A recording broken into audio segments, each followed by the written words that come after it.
जय हिंद फ्रेंड्स, स्वागत है आपका हमारे इस आज के नई वीडियो में। फ्रेंड्स, कैसे हैं आप लोग? उम्मीद करती हूँ आप सब अच्छे होंगे और आप सबकी पढ़ाई भी अच्छे से चल रही होगी। फ्रेंड्स, अगर आप किसी भी एक दिवसीय प्रतियोगी परीक्षा की तैयारी कर रहे हैं या करना चाहते हैं तो आप हमारे चैनल से जुड़ सकते हैं। इस चैनल पर कम टाइम में महत्वपूर्ण प्रश्नों का रिविज़न करवाया जा रहा है। फ्रेंड्स, आज की क्लास में हम लोग रिविज़न करने वाले हैं दृष्टि पब्लिकेशन की एनसीईआरटी बुक भारत एवं विश्व का भूगोल। इस बुक में कक्षा 6 से लेकर 12 तक के न्यू एंड ओल्ड एनसीईआरटी के एमसीक्यू प्रश्न दिए गए हैं। अगर आप कंप्लीट चैप्टर वाइज रिवीजन कर लेते हैं इस बुक को तो ज्योग्राफी से आपको एक भी प्रश्न एग्जाम में नहीं छूटने वाला है, चाहे कोई भी आपका वनडे एग्ज़ाम है। फ्रेंड्स, आज के वीडियो में हम लोग रिविज़न करेंगे कक्षा 6 एनसीईआरटी को एमसीक्यू प्रश्नों के माध्यम से।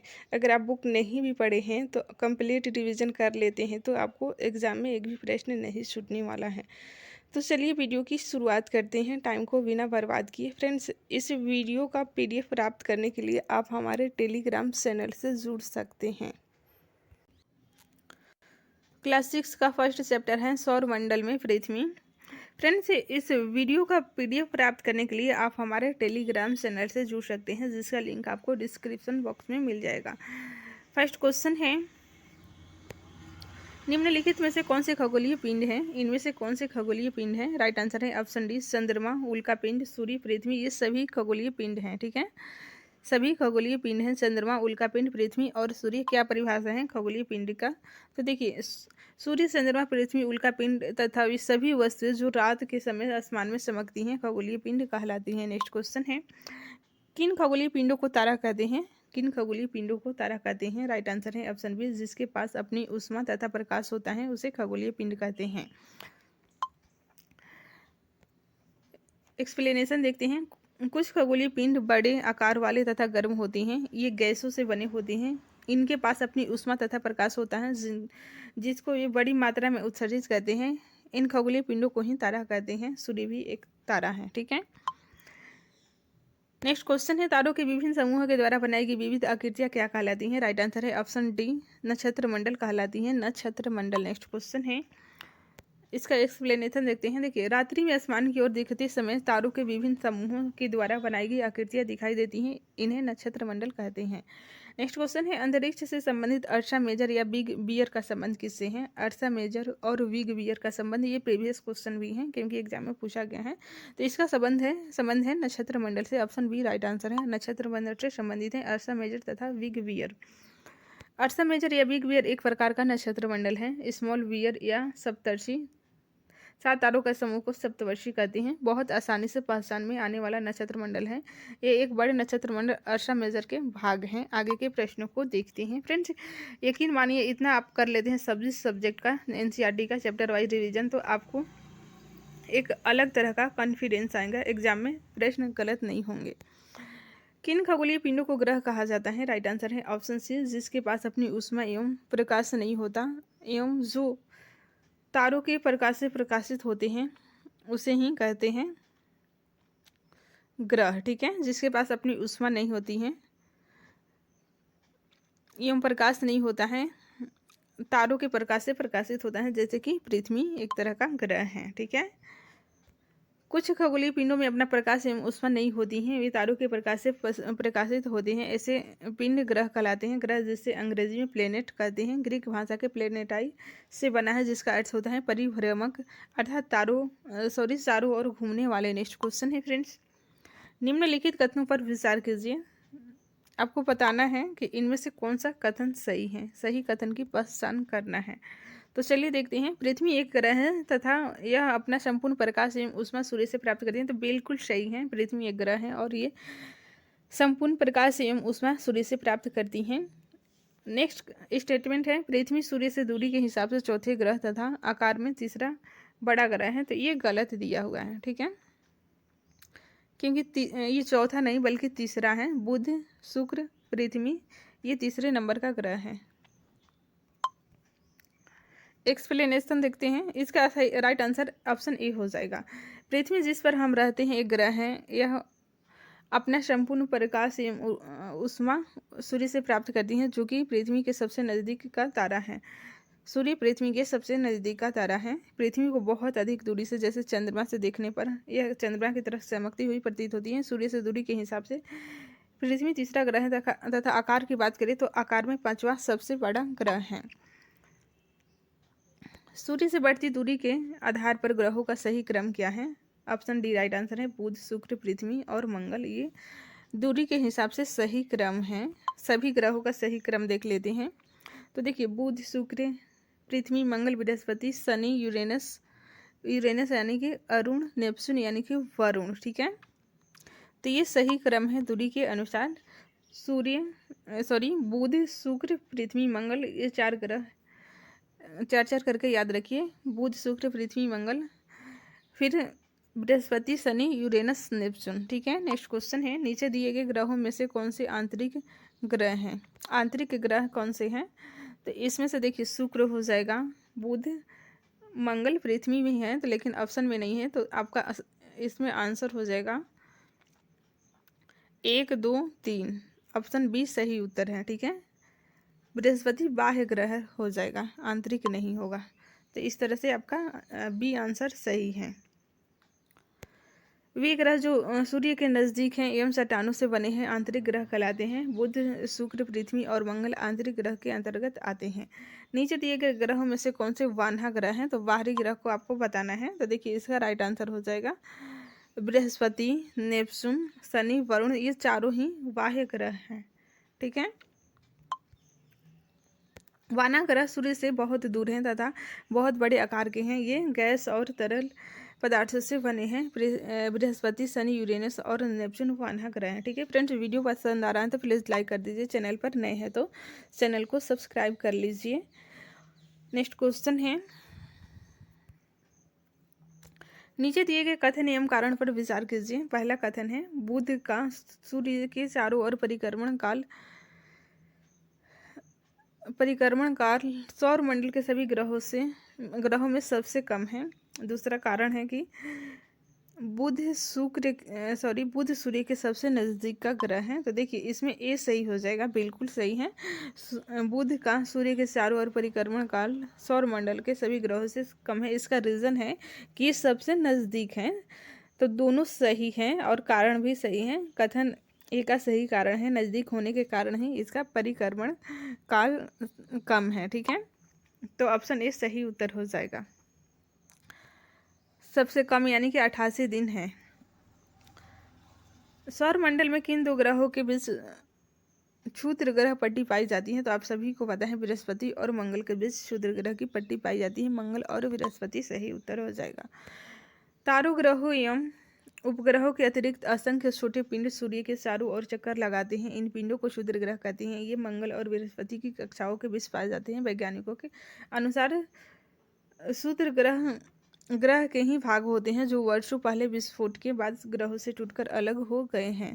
नेक्स्ट क्वेश्चन है, हमारे सौर मंडल में सूर्य से सबसे दूर कौन सा ग्रह अवस्थित है? तो आप सभी को पता है, ऑप्शन बी नेपच्यून यानी कि वरुण सबसे दूरस्थ ग्रह है। सूर्य से दूरी के अनुसार ग्रहों की स्थिति बुध, शुक्र, पृथ्वी, मंगल, बृहस्पति, शनि, यूरेनस, नेपच्यून है। वर्ष 2006 में अंतर्राष्ट्रीय खगोलीय संघ ने अपनी बैठक में यह निर्णय लिया कि प्लूटो, सीरस और 2003 यूबी 313 जैसे खगोलीय पिंडों को बौने ग्रह की श्रेणी में रखा जा सकता है। तो ये 2006 में, ठीक है, बैठक हुई थी। तो डेट भी पूछा गया है कि कब प्लूटो को ग्रह की श्रेणी से बाहर किया गया था। तो 2006 आपको डेट याद रखना है। नेक्स्ट क्वेश्चन है, नीचे दिए गए कथन एवं कारण पर विचार कीजिए। पहला कथन है, पृथ्वी के आकार को भूभाग भी कहा जाता है। कारण, पृथ्वी ध्रुवों के पास थोड़ी चपटी है। तो इसका सही उत्तर हो जाएगा ऑप्शन ए सही है, क्योंकि पृथ्वी के आकार को भूभाग कहा जाता है। बिल्कुल सही है, पृथ्वी ध्रुवों के पास चपटी है, इसी कारण कहा जाता है। तो कारण भी सही है। तो इस तरह से आपका ए आंसर सही हो जाएगा। एक्सप्लेनेशन महत्वपूर्ण है, देखते हैं। पृथ्वी ध्रुवों के पास थोड़ी चपटी है, यही कारण है कि इसके आकार को भूभाग कहा जाता है। भूभाग का अर्थ है पृथ्वी के समान आकार जीवन के लिए अनुकूल परिस्थितियां संभवतः केवल पृथ्वी पर ही पाई जाती हैं। पृथ्वी न तो अधिक गर्म है और न ही अधिक ठंडी। यह जल एवं वायु की उपस्थिति है जो जीवन के लिए बहुत ही आवश्यक है।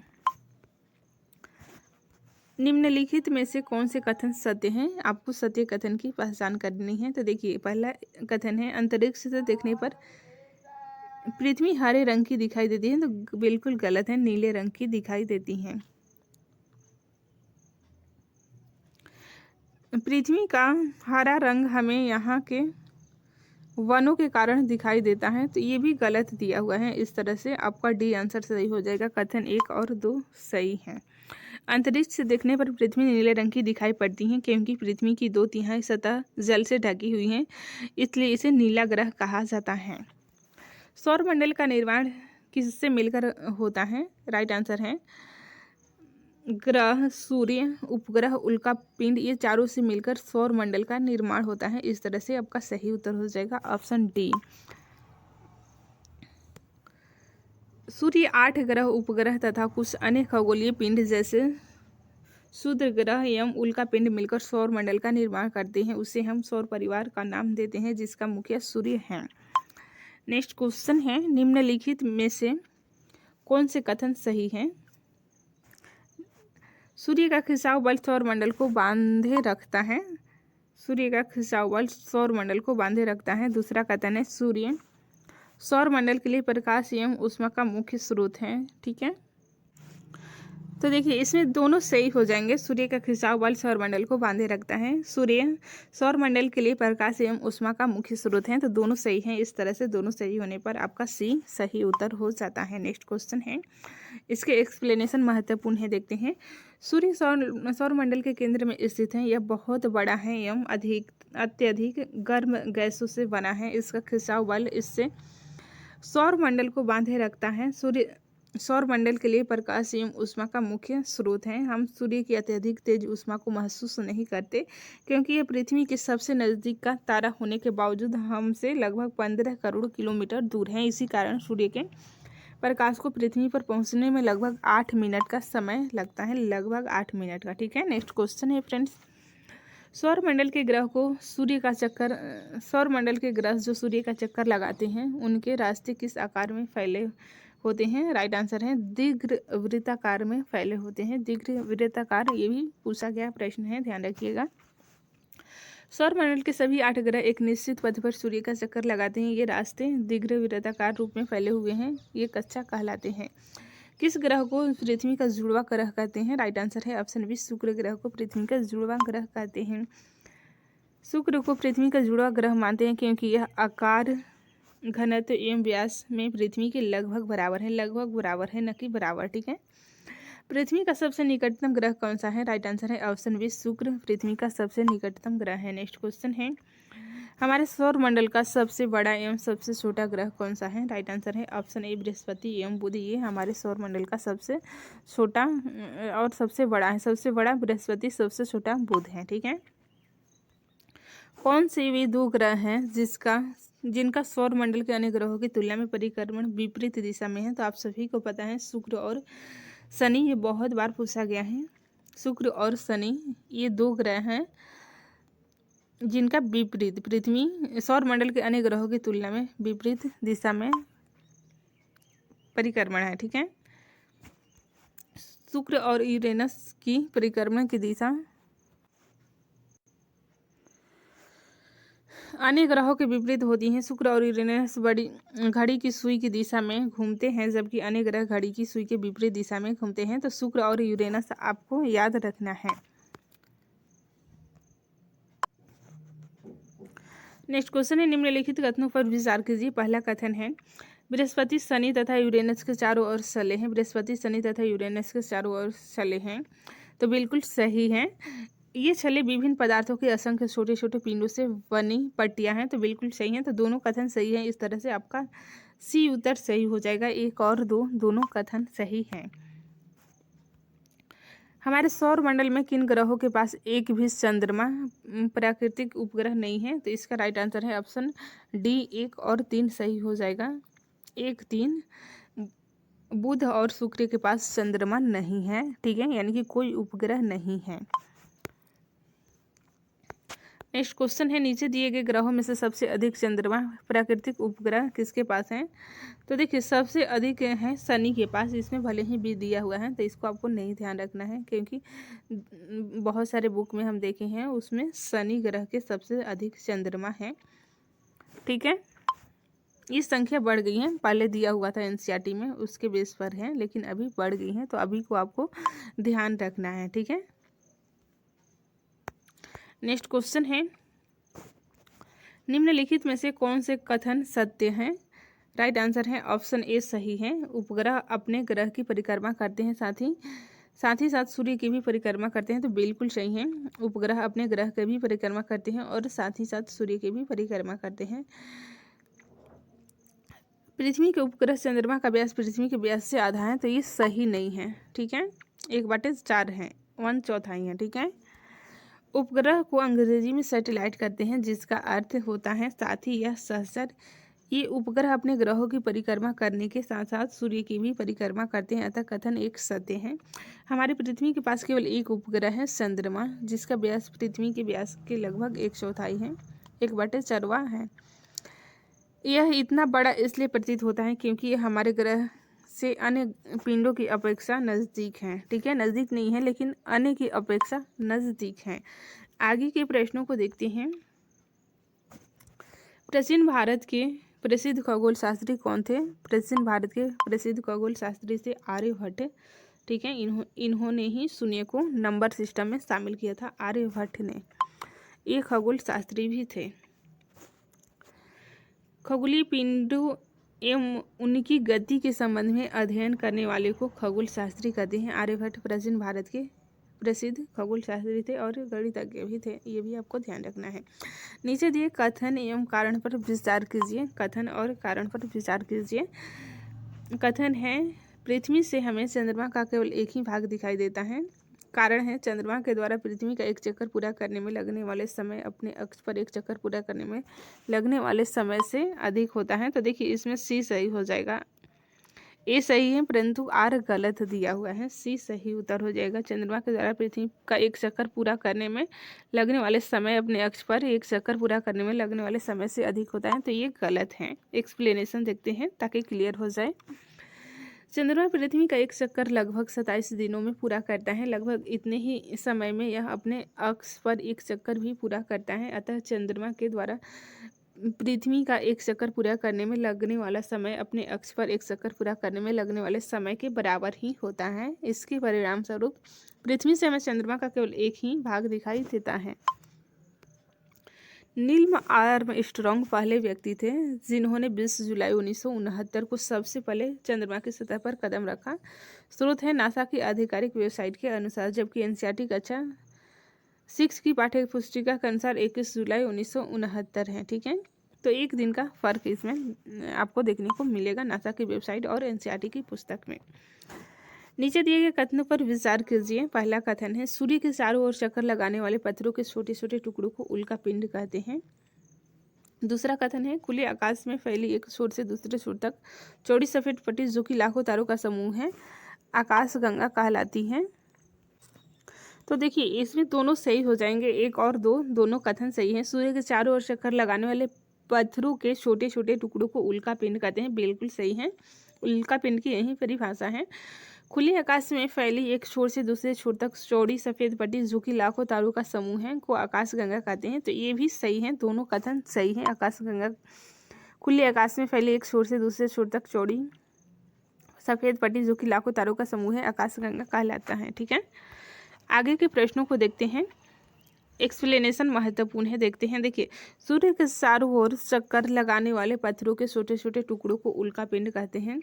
खुले आकाश में एक छोर से दूसरे छोर तक फैली चौड़ी सफ़ेद पट्टी जो कि एक चमकदार रास्ते की तरह दिखती हैं, यह लाखों तारों का समूह है। यह पट्टी आकाश गंगा है। हमारा सौरमंडल आकाश गंगा का ही एक भाग है। प्राचीन भारत में इसकी कल्पना आकाश में प्रकाश की एक बहती नदी से की गई है। इस प्रकार इसका नाम आकाश गंगा पड़ा था। ठीक है, लाखों आकाश गंगाएं मिलकर ब्रह्मांड का निर्माण करती हैं। ग्लोब दूसरा चैप्टर है जो कि बहुत ही महत्वपूर्ण है। ग्लोब, अक्षांश एवं देशांतर के बारे में क्या क्या प्रश्न बन सकते हैं। फर्स्ट क्वेश्चन है विषुवत वृत्त के संदर्भ में दिए गए कथनों पर विचार कीजिए। पहला स्टेटमेंट है विषुवत वृत्त 0 अक्षांश को प्रदर्शित करती है, तो बिल्कुल सही है, 0 अक्षांश को ही विषुवत वृत्त प्रदर्शित करती है। यहाँ पर 0 है, कर्क रेखा 23.5 और मकर भी 23.5, तो 0 विषुवत को, तो ये बिल्कुल सही है। दूसरा है विषुवत वृत्त से ध्रुवों की ओर जाने पर अक्षांशों का आकार घटता है, तो बिल्कुल सही है, अक्षांशों का आकार घटता है। तो देखिए आप लोग यहाँ घट रहा है, ठीक है, ऊपर जाने पर नीचे जाने पर अक्षांशों का आकार घट रहा है। विषुवत वृत्त से उत्तर या दक्षिण की कोणीय दूरी की माप को देशांतर कहते हैं, तो नहीं, ये गलत है, ठीक है। इस तरह से आपका सही उत्तर हो जाएगा ऑप्शन ए, 1 और 2 सही हैं। एक्सप्लेनेशन देखते हैं जो कि बहुत ही महत्वपूर्ण है।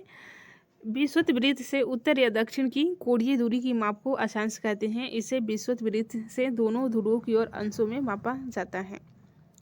विषुवत वृत्त से उत्तर या दक्षिण की कोणीय दूरी की माप को अक्षांश कहते हैं। इसे विषुवत वृत्त से दोनों ध्रुवों की ओर अंशों में मापा जाता है। विषुवत वृत्त से ध्रुव तक निश्चित सभी समानांतर वृत्तों को अक्षांश वृत्त कहा जाता है। विषुवत वृत्त एक काल्पनिक वृत्त है जो पृथ्वी को 2 बराबर भागों में बांटता है। विषुवत वृत्त से ध्रुव की ओर जाने पर अक्षांशों का आकार घटता है। तो यहाँ पर देखिए विषुवत वृत्त से उत्तर या दक्षिण की कोणीय दूरी के माप को देशांतर नहीं बल्कि अक्षांश कहा जाता है, इसलिए ये गलत हो जाते हैं। तो आपको ध्यान से पढ़ना है एग्जाम में, ठीक है। नेक्स्ट क्वेश्चन है नीचे दिए गए सूची 1 को सूची 2 से सुमेलित कीजिए। सूची 1 को सूची 2 से सुमेलित करना है। कर्क रेखा 23.5 डिग्री है उत्तर में, ठीक है। मकर रेखा 23.5 डिग्री दक्षिण में। दक्षिणी ध्रुव वृत्त तो ये तो दक्षिण में ही होगा ना, और उत्तरी ध्रुव वृत्त ये 66.5 डिग्री उत्तर में होगा, ठीक है। इस तरह से आपका सही उत्तर हो जाएगा। सही उत्तर हो जाएगा ऑप्शन नंबर सी हो जाएगा। ए का 2, बी का 3, सी का 4 और डी का 1, ठीक है। एक्सप्लेनेशन देखते हैं। विषुवत वृत्त 0 डिग्री उत्तर ध्रुव 90 डिग्री दक्षिण ध्रुव 90 डिग्री दक्षिण के अतिरिक्त 4 महत्वपूर्ण अक्षांश रेखाएं और भी हैं। उत्तरी गोलार्ध में कर्क रेखा 23.5 डिग्री उत्तर, दक्षिण गोलार्ध में मकर रेखा 23.5 डिग्री दक्षिण, विषुवत वृत्त के 66.5 उत्तर में उत्तर ध्रुव वृत्त आर्कटिक वृत्त, विषुवत वृत्त के 66 दक्षिण में दक्षिण ध्रुव वृत्त आर्कटिक वृत्त, ठीक है। नेक्स्ट क्वेश्चन है नीचे दिए गए युग्मों में से कौन से सुमेलित नहीं है, तो इसमें आपको नहीं की पहचान करनी है, ठीक है, नहीं की पहचान करनी है। फर्स्ट स्टेटमेंट है कर्क रेखा एवं मकर रेखा के बीच का क्षेत्र शीत कटिबंध, तो ये बिल्कुल गलत है, ठीक है, तीनों इसमें गलत दिया हुआ है। कर्क रेखा एवं विषुवत वृत्त के बीच का क्षेत्र शीतोष्ण कटिबंध, दक्षिण ध्रुव वृत्त एवं दक्षिण ध्रुव के बीच के क्षेत्र को उष्ण कटिबंध, ये तीनों गलत हैं। एक्सप्लेनेशन देखते हैं जो कि बहुत ही महत्वपूर्ण है। कर्क रेखा एवं मकर रेखा के बीच सभी अक्षांशों पर सूर्य वर्ष में एक बार दोपहर में सिर के ठीक ऊपर होता है, इसलिए इस क्षेत्र में सबसे अधिक ऊष्मा प्राप्त होती है तथा इसे उष्ण कटिबंध कहा जाता है। ध्रुव की तरफ सूर्य की किरणें तिरछी होती हैं। इस प्रकार उत्तरी गोलार्ध में कर्क रेखा एवं उत्तर ध्रुव वृत्त तथा दक्षिण गोलार्ध में मकर रेखा एवं दक्षिण ध्रुव वृत्त के बीच वाले क्षेत्र का तापमान मध्यम रहता है, इसलिए इसे शीतोष्ण कटिबंध कहा जाता है। उत्तरी गोलार्ध में उत्तर ध्रुव वृत्त एवं उत्तरी ध्रुव तथा दक्षिणी गोलार्ध में दक्षिणी ध्रुव वृत्त एवं दक्षिणी ध्रुव के बीच के क्षेत्र में बहुत ठंड होती है, क्योंकि यहाँ सूर्य क्षितिज से ज़्यादा ऊपर नहीं आ पाता है, इसलिए ये शीत कटिबंध कहलाते हैं। नीचे दिए गए कथनों पर विचार कीजिए। इसका पहला कथन है विषुवत वृत्त से ध्रुव तक स्थित सभी समानांतर वृत्तों को अक्षांश वृत्त कहते हैं। दूसरा है सभी अक्षांश रेखाओं का आकार एक समान होता है। तो देखिए इसमें पहला सही है, विषुवत वृत्त से ध्रुव तक स्थित सभी समानांतर वृत्तों को अक्षांश वृत्त कहते हैं, बिल्कुल चाहिए, लेकिन दूसरा सही नहीं है क्योंकि आकार समान नहीं होता है, बल्कि असमान होता है, अलग अलग होता है। जैसे जैसे हम विषुववृत्त से दूर जाते हैं, अक्षांश रेखाओं का आकार घटता जाता है। इस प्रकार विषुववृत्त के उत्तर की सभी समानांतर रेखाओं को उत्तरी अक्षांश कहा जाता है तथा विषुववृत्त के दक्षिणी स्थित सभी समानांतर रेखाओं को दक्षिणी अक्षांश कहा जाता है। उल्लेखनीय है कि अक्षांशों को अंशों में मापा जाता है तथा दो अक्षांश रेखाओं के बीच की दूरी लगभग 111 किलोमीटर होती है। नेक्स्ट क्वेश्चन है, उत्तरी ध्रुव से दक्षिण ध्रुव को जोड़ने वाली संदर्भ रेखा को क्या कहा जाता है? राइट आंसर है ऑप्शन बी, देशांतरीय या मुत्तर रेखाएं कहा जाता है। उत्तरी ध्रुव से दक्षिण ध्रुव को जोड़ने वाली संदर्भ रेखा को देशांतरीय या मुत्तर रेखाएं कहा जाता है। एक्सप्लेनेशन देखते हैं। देखिए, उत्तरी ध्रुव को दक्षिण ध्रुव से जोड़ने वाली संदर्भ रेखाओं को देशांतरीय या मुत्तर रेखाएं कहा जाता है। किसी भी स्थान की सही स्थिति बताने के लिए अक्षांश के अलावा यह जानना आवश्यक होगा कि उत्तरी ध्रुव से दक्षिण ध्रुव को जोड़ने वाले देशांतरीय या मुत्तर से पूर्व या पश्चिम की ओर इन स्थानों की दूरी कितनी है। ठीक है, या मुत्तर के बीच की दूरी विषुववृत्त पर अधिकतम 111.3 किलोमीटर तथा ध्रुवों पर न्यूनतम 0 डिग्री होती है। किसी स्थान का मानक समय निर्धारित करने का क्या आधार है? तो इसका सही उत्तर हो जाएगा प्रमुख या मुत्तर। ठीक है, ऑप्शन बी राइट आंसर है। स्टैंडर्ड टाइम निर्धारित करने का प्रमुख है आधार होता है प्रमुख या मुत्तर। एक्सप्लेनेशन देखते हैं। देखिए, देशांतरीय या मुत्तरों की लंबाई एक समान होने के कारण इन्हें सिर्फ मुख्य संख्याओं में व्यक्त करना कठिन था। तब सभी देशों ने निश्चय किया कि ग्रीनविच, जहां ब्रिटिश राजकीय वेधशाला स्थित है, से गुजरने वाली यामुत्तर से पूर्व और पश्चिम की ओर गिनती शुरू की जाए। इस यामुत्तर को प्रमुख यामुत्तर कहते हैं तथा इसका मान 0 डिग्री देशांतर है, अर्थात यह आसान मानक समय निर्धारित करने का आधार बना। ठीक है, ये माना गया है, न कि ये पहले से है, क्योंकि पहले ऐसा कुछ नहीं था, लेकिन बाद में इसे माना गया। यहाँ से हम 180 डिग्री पूर्व या 180 डिग्री पश्चिम तक गणना करते हैं। ठीक है, नेक्स्ट क्वेश्चन है फ्रेंड्स, निम्नलिखित में से कौन से कथन सत्य हैं? आपको सत्य कथन की पहचान करनी है। तो देखिए, इसमें सही कथन है ऑप्शन नंबर कथन देखते हैं। प्रमुख यामुत्तर तथा 180 डिग्री यामुत्तर मिलकर पृथ्वी को समान भागों पूर्वी गोलार्ध एवं पश्चिमी गोलार्धों में विभक्त करती हैं, तो बिल्कुल सही है। दूसरा है स्टेटमेंट, 180 डिग्री पूर्व एवं 80 डिग्री पश्चिम यामुत्तर एक ही रेखा पर स्थित है, तो दोनों बिल्कुल सही हैं। इस तरह से दोनों सही होने पर अपने ऑप्शन सी सही हो जाएगा, क्योंकि सत्य कथन की पहचान करनी थी। एक्सप्लेनेशन महत्वपूर्ण है, देखते हैं। देखिए, प्रमुख यामुत्तर तथा 180 डिग्री यामुत्तर मिलकर पृथ्वी को दो समान भागों पूर्वी गोलार्ध तथा पश्चिमी गोलार्ध में विभक्त करते हैं, इसलिए किसी स्थान के देशांतर के आगे पूर्व के लिए अक्षर पू तथा पश्चिम के लिए प का प्रयोग करते हैं। 180 डिग्री पूर्व और 180 डिग्री पश्चिम यामुत्तर एक ही रेखा पर स्थित हैं तथा 180 डिग्री देशांतर रेखा को अंतर्राष्ट्रीय तिथि रेखा यानी कि इंटरनेशनल डेट लाइन के नाम से भी जाना जाता है। आगे के प्रश्नों को देखते हैं। नीचे दिए गए कथन एवं कारण पर विचार कीजिए। कथन 1 है, ग्रीनविच से पूर्व के स्थानों का समय ग्रीनविच समय से आगे होता है तथा पश्चिम के स्थानों का समय पीछे होता है।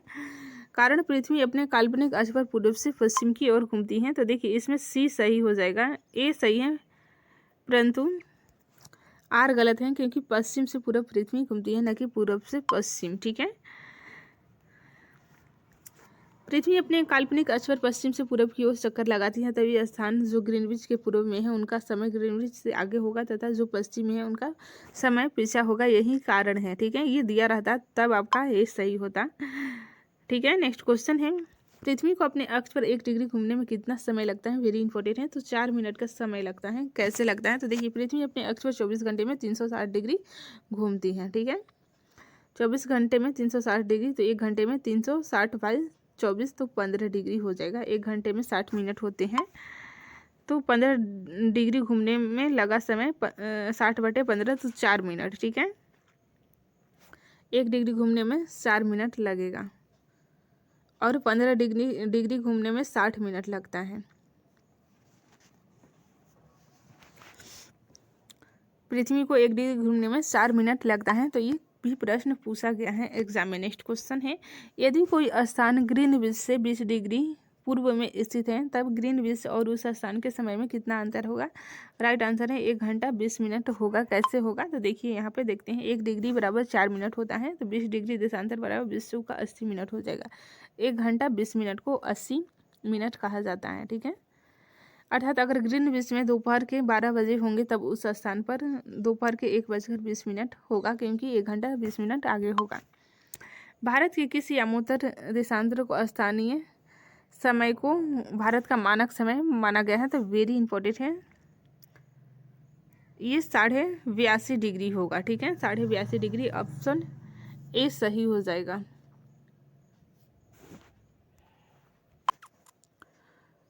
एक्सप्लेनेशन महत्वपूर्ण है, देखते हैं।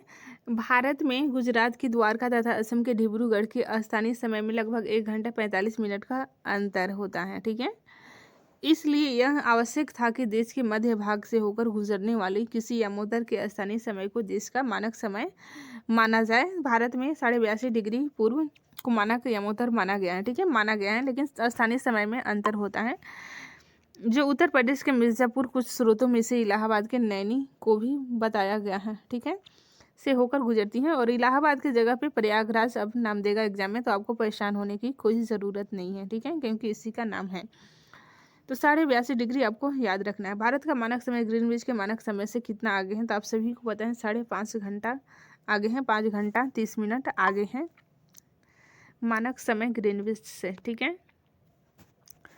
भारत का मानक समय यामोत्तर ग्रीनविच के 82.5 डिग्री 82 डिग्री 30 मिनट पूर्व से स्थित है, अतः यहाँ का समय ग्रीनविच के समय से 5.5 घंटा आगे हैं। इसलिए जब लंदन में दोपहर के 2 बजे होंगे तब भारत में शाम के 7:30 बजे होंगे।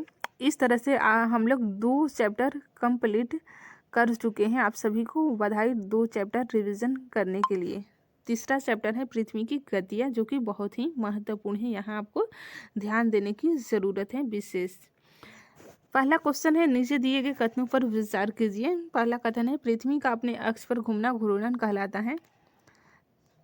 दूसरा कथन है पृथ्वी की सूर्य के चारों ओर एक स्थिर कक्षा में गति को परिक्रमण कहते हैं। तो देखिए इसमें दोनों सही हैं। पृथ्वी का अपने अक्ष पर घूमना घूर्णन कहलाता है, पृथ्वी की सूर्य के चारों ओर एक स्थिर कक्षा में गति को परिक्रमण कहते हैं।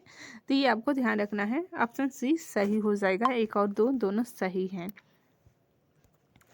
पृथ्वी अपने अक्ष पर निरंतर घूमती रहती है और लगभग 24 घंटे में एक चक्कर पूरा करती है, इसे घूर्णन कहते हैं। सूर्य के चारों ओर एक स्थिर कक्ष में पृथ्वी की गति को परिक्रमण कहते हैं। इस परिक्रमण को पूरा करने में लगभग 365 दिन से घंटे समय लगते हैं। इस तरह से दोनों कथन सही हो जाते हैं। पृथ्वी अपने अक्ष पर कितने डिग्री झुकी हुई है, तो आप सभी को पता है 23.5 डिग्री झुकी हुई है। नेक्स्ट क्वेश्चन है फ्रेंड्स, प्रदीप्ति वृत्त किसे कहते हैं? प्रदीप्ति वृत्त किसे कहते हैं? ऑप्शन ए है ग्लोब पर वह वृत्त जो तापमान को विभाजित करती है, तो ये सही नहीं है। ग्लोब पर वह वृत्त जिसके द्वारा किसी स्थान की सही स्थिति ज्ञात होती है, तो ये भी गलत है। आगे देखते हैं, ग्लोब पर वह वृत्त जो दिन तथा रात को विभाजित करती है, तो बिल्कुल सही है, ठीक है, ऑप्शन सी सही हो जाएगा। पृथ्वी सूर्य से प्रकाश प्राप्त करती है। पृथ्वी का आकार गोले के समान है, इसलिए एक समय में सिर्फ इसके आधे गोले पर ही रोशनी प्राप्त होती है। ग्लोब पर वह वृत्त जो दिन तथा रात को विभाजित करता है उसे प्रदीप्ति वृत्त कहते हैं। नेक्स्ट क्वेश्चन है फ्रेंड्स, निम्नलिखित में से कौन सा ऋतुओं में परिवर्तन का कारण है? राइट आंसर है ऑप्शन ए सूर्य के चारों ओर पृथ्वी की स्थिति में परिवर्तन। सूर्य के चारों ओर पृथ्वी की स्थिति में परिवर्तन ही ऋतुओं में परिवर्तन का कारण है। एक्सप्लेनेशन देखते हैं। सामान्यतः एक वर्ष को गर्मी, सर्दी, वसंत एवं शरद ऋतुओं में बांटा गया है। ऋतुओं में परिवर्तन सूर्य के चारों ओर पृथ्वी की स्थिति में परिवर्तन के कारण होता है। नेक्स्ट क्वेश्चन है, 21 जून को पृथ्वी का उत्तरी गोलार्ध सूर्य की तरफ झुका होता है। सूर्य की किरणें कर्क रेखा पर सीधी पड़ती हैं, इसके परिणाम स्वरूप अधिक ऊष्मा प्राप्त होती है। इन क्षेत्रों में सबसे लंबे दिन तथा सबसे छोटी रातें होती हैं। पृथ्वी की इस अवस्था को क्या कहते हैं? राइट आंसर है उत्तर अयनांत कहते हैं। उत्तर अयनांत। एक्सप्लेनेशन देखते हैं जो कि बहुत ही महत्वपूर्ण है। 21 जून को उत्तरी गोलार्ध सूर्य की तरफ झुका होता है, जिससे सूर्य की किरणें कर्क रेखा पर सीधी पड़ती हैं। उत्तरी ध्रुव सूर्य की तरफ झुका होता है तथा उत्तरी ध्रुव रेखा के बाद वाले भागों पर लगभग 6 महीनों तक लगातार दिन रहता है, ठीक है। चूंकि उत्तरी गोलार्ध के बहुत बड़े भाग में सूर्य की रोशनी प्राप्त होती है, इसलिए विषुववृत्त के उत्तरी भाग में गर्मी का मौसम होता है एवं दक्षिणी भाग में सर्दी का मौसम होता है। पृथ्वी की इस अवस्था को उत्तर अयनांत कहते हैं। दक्षिण अयनांत की बात करें तो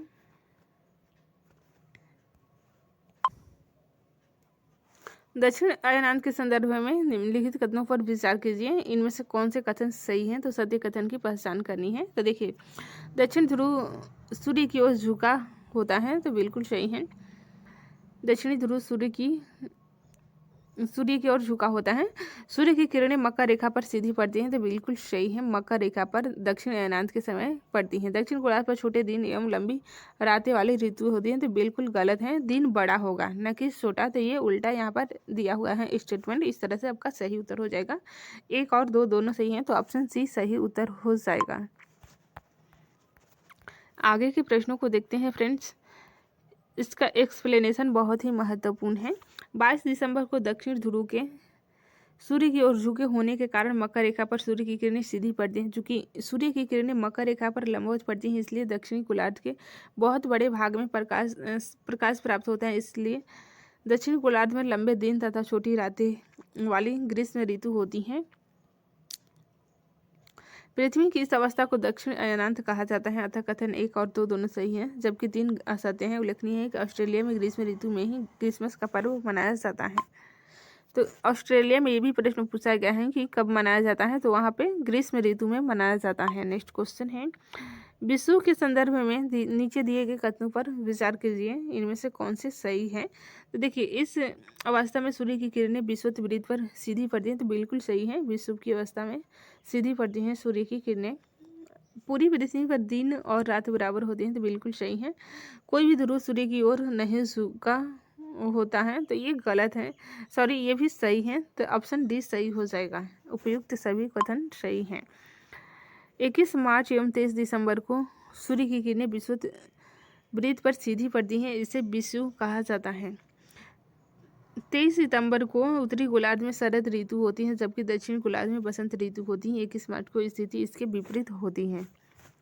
नेक्स्ट क्वेश्चन है, लीप वर्ष में कितने दिन होते हैं। तो आप सभी को पता है 366 दिन होते हैं। फरवरी 29 दिन का होता है। इस तरह से 366 दिन होते हैं। 4 साल पर लीप ईयर होता है। एक्सप्लेनेशन महत्वपूर्ण है। पृथ्वी को सूर्य की एक परिक्रमा पूरी करने में लगभग 365 दिन 6 घंटे लगते हैं। सुविधा के लिए हम वर्ष में 365 दिन गिनते हैं और 6 घंटे का समय छोड़ देते हैं। इस प्रकार 4 वर्षों में 24 घंटे अर्थात 1 दिन का अंतर हो जाता है। इस अतिरिक्त दिन को फरवरी के महीने में जोड़ा जाता है। इस प्रकार प्रत्येक चौथे वर्ष फरवरी माह 28 के बदले 29 दिन का होता है। इस प्रकार हर चौथे वर्ष 366 दिन का होता है और इसे लीप ईयर कहा जाता है। नेक्स्ट चैप्टर है चौथा नंबर, मानचित्र, जो कि बहुत ही महत्वपूर्ण है। पहला क्वेश्चन है, भौतिक मानचित्र में किन्हें शामिल किया गया है। भौतिक मानचित्र में किन्हें शामिल किया गया है। पठार, महासागर, मैदान, पर्वत, देश या राज्यों की सीमाएं। तो देखिए, इसमें चारों बिल्कुल सही हैं। देश या राज्यों की सीमाएं नहीं होगा, क्योंकि ये भौतिक नहीं, पॉलिटिकल मानचित्र में, राजनीतिक मानचित्र में होता है। भौतिक में पठार, महासागर, मैदान, पर्वत, ये सभी शामिल होते हैं। 1 2 3 4, ठीक है। नेक्स्ट क्वेश्चन है, इसका एक्सप्लेनेशन देखते हैं, जो कि बहुत ही महत्वपूर्ण है। देखिए, पृथ्वी की प्राकृतिक आकृतियों जैसे कि प्राकृतिक यानी कि भौतिक, पर्वतों, पठारों, मैदानों, नदियों, महासागर इत्यादि को दर्शाने वाले मानचित्र हैं। भौतिक या उच्च आवाज मानचित्र कहा जाता है। नेक्स्ट क्वेश्चन है, राज्यों, नगरों, शहरों तथा गांवों और विश्व के विभिन्न देशों व राज्यों तथा उनकी सीमाओं को दर्शाने वाले मानचित्रों को क्या कहा जाता है। तो ये राजनीतिक मानचित्र कहा जाता है। सीमा की बात होगी, ठीक है, राज्य की बात होगी, देश की बात होगी, गांव, नगर, शहर, ये सब राजनीतिक मानचित्र में दर्शाए जाते हैं। राज्यों, नगरों, शहरों तथा गांवों और विश्व के विभिन्न देशों व राज्यों तथा उनकी सीमाओं को दर्शाने वाले मानचित्र को राजनीतिक मानचित्र कहा जाता है। नेक्स्ट क्वेश्चन है, थीमेटिक मानचित्र में किसे किसे शामिल किया जाता है थीमेटिक मानचित्र में। देखिए सड़क मानचित्र, वर्षा मानचित्र, वन तथा उद्योगों के वितरण दर्शाने वाले मानचित्र, तो ये तीनों सही हैं। इस तरह से आपका डी सही उत्तर हो जाएगा। तीनों सही हैं थीमेटिक मानचित्र में फ्रेंड्स। सड़क, वर्षा, वन तथा उद्योग के वितरण दर्शाने के काम आता है। कुछ मानचित्र हमें विशेष जानकारियाँ प्रदान करते हैं, जैसे सड़क मानचित्र, वर्षा मानचित्र, रेलवे मानचित्र, वन तथा उद्योग आदि के वितरण दर्शाने वाले मानचित्र इत्यादि हैं। इस प्रकार के मानचित्र को थीमेटिक मानचित्र करते हैं। तो ये कक्षा 6 में बातें आप लोग पढ़े भी होंगे, नहीं पढ़े हैं तो कोई बात नहीं, आप लोग रिविजन कर रहे हैं तो सब कुछ सही ही होगा। नेक्स्ट क्वेश्चन है, मानचित्र के संदर्भ में किन दिशाओं को प्रधान दिग्बिंदु कहा जाता है? राइट आंसर है ऑप्शन डी सही हो जाएगा। उत्तर, दक्षिण, पश्चिम, पूर्व को प्रधान दिग्बिंदु कहा जाता है। मानचित्र में 4 मुख्य दिशाएं उत्तर, दक्षिण, पूर्व तथा पश्चिम को प्रधान दिग्बिंदु कहा जाता है। बीच की 4 दिशाएं उत्तर पूर्व, दक्षिण पूर्व, दक्षिण पश्चिम, उत्तर पश्चिम है। इन बीच वाली दिशाओं की मदद से किसी भी स्थान की सही स्थिति का पता लगाया जा सकता है। नेक्स्ट क्वेश्चन है, मानचित्र के संदर्भ में रूढ़ प्रतीक किसे कहते हैं? तो आपको बताना है कि रूढ़ प्रतीक किसे कहते हैं, तो ऑप्शन को ध्यान से पढ़िए। सही उत्तर हो जाएगा ऑप्शन ए, जिन प्रतीकों के उपयोग के संबंध में अंतर्राष्ट्रीय सहमति है उसे रूढ़ प्रतीक कहते हैं। एक्सप्लेनेशन महत्वपूर्ण है, देखते हैं। तो देखिए मानचित्र के 3 घटक होते हैं, दिशा, दूरी और प्रतीक। प्रतीक मानचित्र का तीसरा प्रमुख घटक है। प्रतीकों के इस्तेमाल के द्वारा मानचित्र को आसानी से खींचा जा सकता है तथा इनका अध्ययन करना आसान होता है। मानचित्रों की एक विश्वव्यापी भाषा होती है। प्रतीकों के उपयोग के संबंध में एक अंतर्राष्ट्रीय सहमति है। इन्हें रूढ़ प्रतीक कहा जाता है। तो ये एनसीईआरटी में बातें दी गई हैं। रूढ़ प्रतीक किन्हें कहते हैं? तो देखिए विश्वव्यापी भाषा है, प्रतीकों के उपयोग के संबंध में एक अंतर्राष्ट्रीय सहमति है। किसी भी मानचित्र पर वास्तविक आकार एवं प्रकार में विभिन्न आकृतियाँ जैसे भवनों, सड़कों, पुलों, वृक्षों, रेल की पटरियों या कुएं को दिखाना संभव नहीं होता है। इसलिए वे निश्चित अक्षरों, छायाओं, रंगों, चित्रों तथा रेखाओं का उपयोग करके दर्शाए जाते हैं। ये प्रतीक कम स्थान में अधिक जानकारी प्रदान करते हैं। ठीक है, छोटे से मैप में सब कुछ दर्शाना सही नहीं है, इसलिए प्रतीक के तौर पर दर्शाए जाते हैं। नेक्स्ट क्वेश्चन है, निम्नलिखित कथनों में से कौन सा कथन सही है? सत्य कथन की पहचान करनी है। पहला कथन है, जो मानचित्र पैमाने पर आधारित न होकर याददाश्त और स्थानीय प्रक्षेपण पर आधारित होते हैं उसे रेखाचित्र मानचित्र कहते हैं। तो बिल्कुल सही है। एक छोटे क्षेत्र का बड़े पैमाने पर खींचा गया रेखाचित्र खाका कहलाता है। तो ये भी बिल्कुल सही है। एक छोटे क्षेत्र का बड़े पैमाने पर खींचा गया रेखाचित्र खाका कहलाता है। तो दोनों सही हैं। दोनों सही होने पर ऑप्शन सी सही हो जाते हैं।